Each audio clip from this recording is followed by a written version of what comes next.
तो अल्लाह ताला के फजल करम से मैं जहाज़ में जब बैठा, न्यूज़ कंफर्म हुई तो मार्केट ने खुद ही मेरे कहे बगैर अपना काम शुरू कर दिया। मैं उनको मशकूर हूँ, मैं आपके ज़रिए उनको मैं शाबाश देना चाहता हूँ।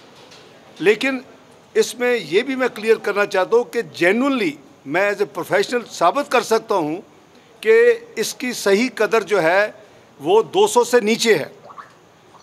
और अगर बैनुल क़ौमी अदारे के कहीं बैठ के मुझे ये साबित करना पड़े कि जी ये सिर्फ अभी तो डंडा तो चलाया ही नहीं, लेकिन उसकी नौबत ही नहीं आई, ये मैं समझता हूँ कि मार्केट का बहुत मैं मशकूर हूँ कि मार्केट सही डायरेक्शन में जा रही है, मार्केट अपने को सही करेक्ट कर रही है।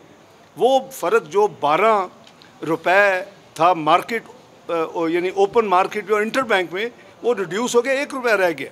अल्हम्दुलिल्लाह पाकिस्तान के इस प्रोसेस में आज के रेट जो गालबन 222 के करीब बंद हुआ है, तो पाकिस्तान के करीबन 2600 अरब पब्लिक डेट एंड लाइबिलिटीज़ में कमी आई है, 1 रुपया वापस किए बगैर। जैसे वो ऊपर जाता था तो जो तबाही होती थी, अब जो नीचे जो डॉलर नीचे जा रहा है, रुपया ऊपर जा रहा है, अल्हम्दुलिल्लाह वो पाकिस्तान की कौम को फ़ायदा हो रहा है, पाकिस्तान की मईशत को फ़ायदा हो रहा है।